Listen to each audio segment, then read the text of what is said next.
opening statements here today and then recess for the floor vote. We will quickly reconvene after the vote and begin with witness testimony. Also, without objection, the hearing record will remain open for 5 legislative days, so members may submit any materials they wish to be included therein. Thank you, Ranking Member Sewell, members of the committee, and our witnesses for participating in today's hearing. Recent elections have produced record high turnout, and in turn, those elections become the most challenging for elections officials to administrate and process. Presidential, primary, general, and special elections occur around the clock across states, requiring efficient administration to provide Americans with free and fair elections. As a former Secretary of State, I am glad to welcome our witnesses today for an important review of our nation's most recent presidential election. Voters across America went to the polls in record high numbers in 2024 to exercise one of their most fundamental rights. According to our Constitution, the states are responsible for prescribing the times, places, and manner of holding elections for senators and representatives. The role of Congress in elections is to provide oversight and to support states in those efforts. The purpose of our hearing today is to revisit the 2024 election and hear from secretaries of state who conducted their states' elections this past November. Specifically, we will be looking at what went well and what lessons we can learn from each of the secretaries in administering free and fair elections, and how we can continue to protect and promote voter confidence. I thank all of our witnesses for coming before the committee today to share your knowledge and expertise on this matter. During the 2024 election cycle, over 155 million Americans cast their ballots in races for the White House, the Senate, the House of Representatives, governors' mansions, state legislatures, state Supreme Courts, and more. Even with record high turnout, many states were able to report their results on election night for the presidency. However, some states were significantly delayed in calling races for the Senate and the House of Representatives for days, and in some cases, weeks. Something I was very proud of as Florida's former chief elections official was how quickly our state was able to call elections with confidence in our results. Undoubtedly, states with laws on the books for pre-processing of mail-in ballots, regularly enforced deadlines for receipt on election day, and consistent post-election audits of voter rolls are in the best position to administer their elections without undue delay and to report results on election night, which helps instill voter confidence. Many states across the country, including most of the states the secretaries here today represent, have taken initiative in enhancing their election security laws. When Americans feel their vote will count, they are more inclined to take the time to cast a ballot. Americans must know that their vote will not be misplaced, damaged, or otherwise interfered with, but instead it will be counted in a timely manner. Americans must also know that non-citizens' votes will not cancel out a legal vote. Strengthening our voting laws increases voter confidence and leads to higher turnout in our elections. This most recent election was proof of that. In Alabama, Louisiana, Idaho, and Ohio, successful election integrity measures have been implemented. Each of these states are evidence of how enhancing election integrity and security can help to manage high voter turnout, voter access, and the rapid process of ballots to certify results on election night. While states are the primary authority on how elections are conducted, it is our role here in Congress to assist in any way that we can. One way we will be able to help provide resources to states is by passing the Safeguard American Voter Eligibility, or the SAVE Act. This bill would bring critical reform to the National Voter Registration Act that would help prevent non-citizens from being added to voter rolls.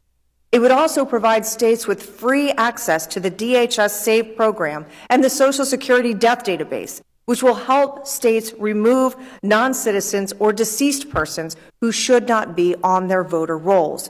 In doing so, the SAVE Act would codify many of the measures included in President Trump's recent executive order to strengthen election integrity and security. Running a successful and uneventful election is no easy task. I am looking forward to learning from each of you about how you successfully ran elections in each of your states in 2024 and how Congress can assist in future elections. Thank you for being here today, and I look forward to our conversation. With that, I yield to Ranking Member Sewell for an opening statement. Good afternoon, everyone. As a ranking member of the Election Subcommittee and as a representative of Alabama's Civil Rights District, there is nothing more important to me than ensuring that every American can cast their ballot. It was in my hometown of Selma, Alabama, 60 years ago, where John Lewis and hundreds of foot soldiers were bludgeoned on the Edmund Pettus Bridge for the equal right of all Americans to vote. However, for the past decade, extremists have fought to undo the hard-won progress that the foot soldiers sought to achieve. Just last year, lawmakers in 40 states introduced 317 bills to eradicate new barriers to the ballot box. Since his defeat in the 2020 election, Donald Trump and his Republican allies have pushed the big lie of a stolen election. They have even tried to convince the American people of the lie that non-citizens are voting in large numbers and are threatening our elections. And now they are using the lie as an excuse to pass new laws like the SAVE Act that would make it harder for millions of Americans to vote. Moreover, Donald Trump just signed an executive order that would not only give him unilateral authority to regulate federal elections, but it would open the floodgates for mass voter purges and give Elon Musk unfettered access to sensitive voter files. The executive order and the SAVE Act also create unnecessary barriers for election workers by withholding funds and threatening election administrators with 5 years of prison sentence if they make a simple mistake while trying to register new voters. Even though the 2024 election was fair and secure, it was marred with threats of violence, like the bomb threats that targeted polling stations, election offices, and tabulation centers on Election Day. However, today's hearing should present a great learning opportunity because states like Connecticut are leading the charge to expand access to the ballot box. In 2023, Connecticut passed a state-level Voting Rights Act to expand voter access. Sadly, last year, Alabama, my home state, cared more about enacting laws to criminalize absentee ballot assistance and purge thousands of eligible voters from the rolls. Alabama is one of only 3 states in the nation that does not allow any form of early in-person voting. But in Connecticut, voters were allowed to exercise their their right to vote 14 days before Election Day.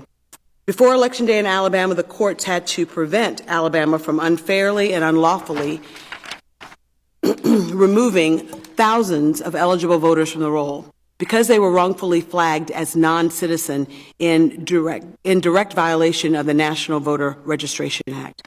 Voters in Alabama and every other state should not have fewer options to vote. What they deserve is to learn on Election Day that their names were actually on the rolls rightfully, not wrongfully, and purged unnecessarily. As we examine the 2024 election, what we should be addressing are issues such as chronic underfunding of our elections, the safety and security of our election workers, polling stations and voters, and expanding access to the ballot box for every eligible American. We should be honoring the legacy by passing legislation like the John Roberts Voting Rights Advancement Act, the Freedom to Vote Act, and the Native American Voting Rights Act. Trump has no regard for the U.S. Constitution, the rule of law, or the fundamental principles that all Americans, regardless of their race, creed, or color, has a right to have their voice heard at the ballot box. The American people's right to vote is sacred, as John Lewis said, and I would never stop fighting to protect the cornerstone of our democracy.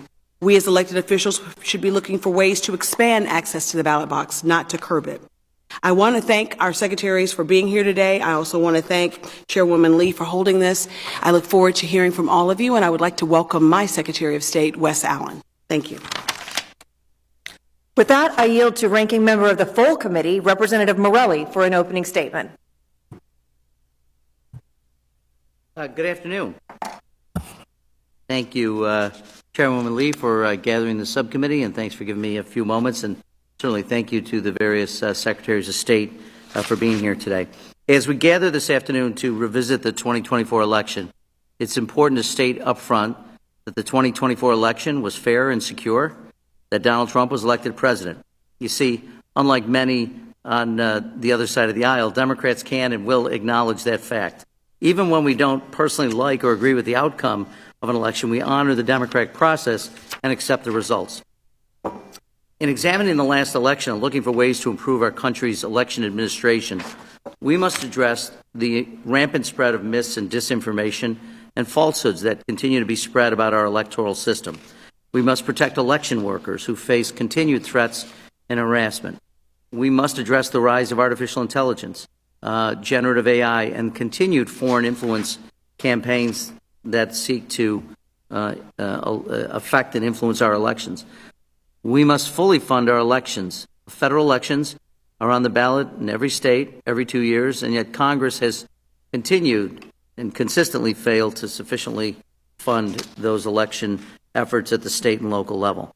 Congress must halt and reverse the administration's harmful decisions to attack, undermine, and defund critical federal agencies and partnerships like the Cybersecurity and Infrastructure Security Agency, CISA, and the Elections Infrastructure Information Sharing and Analysis Center, or the FBI's Foreign Influence Task Force.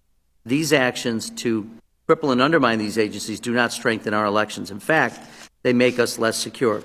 We need to fix our broken special interest big money campaign finance system. Last year, one donor, billionaire Elon Musk, spent at least $291 million backing Donald Trump and other Republican candidates.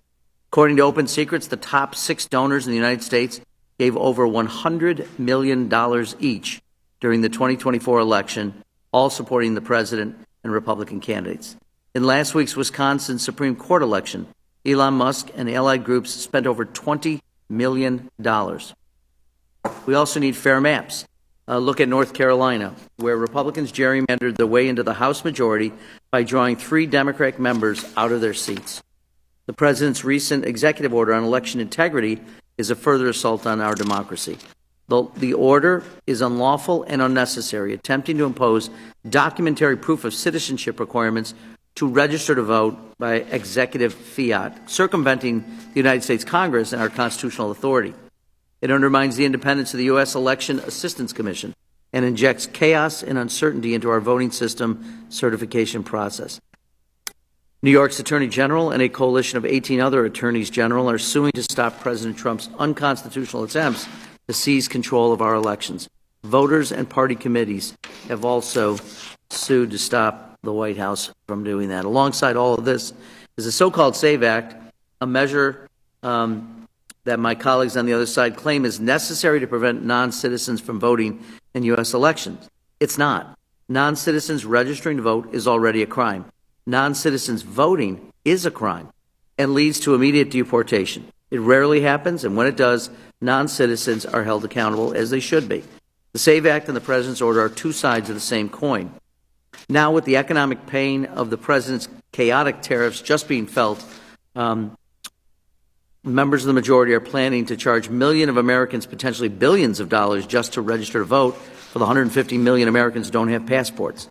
Last week, I testified before the Rules Committee that the SAVE Act and the executive order would disenfranchise women, rural voters, military voters, overseas voters, Native American voters, seniors, students, survivors of domestic abuse, and survivors of natural disasters, millions of Americans. There is, however, real work Congress can do to improve our elections. Election officials take on essential, often thankless tasks in running elections. They face increased threats and too little and inconsistent funding from Congress. That could stop. As ranking member of this committee and a member of the Appropriations Committee, I'll continue to push for additional funding and consistent elections funding. We can work to combat mis- and disinformation, to meet the challenges posed by AI, and to improve access to the ballot for every single American. Providing both support and accurate information will allow election workers to administer secure, accessible elections and give Americans the confidence in elections that they need. I was honored to join Ranking Member Sewell in her hometown of Selma for the 60th anniversary of Bloody Sunday just last month. We must honor the legacy and continue moving forward in the fight for voting rights, not backwards. So I'm anxious to hear from each of the secretaries today. Thank you for your work, for the work your staffs do, and all the election workers in your respective states to carry out these important elections. With that, Madam Chair, thank you for the opportunity, and I yield back. Without objection, all other members' opening statements will be made part of the hearing record if they are submitted to the committee clerk by 5 p.m. today. At this time, votes for members have been called. We will take a brief recess to go vote and then return as quickly as possible to the hearing room to hear the opening statements and testimony from our witnesses. At this time, this committee stands in a temporary recess.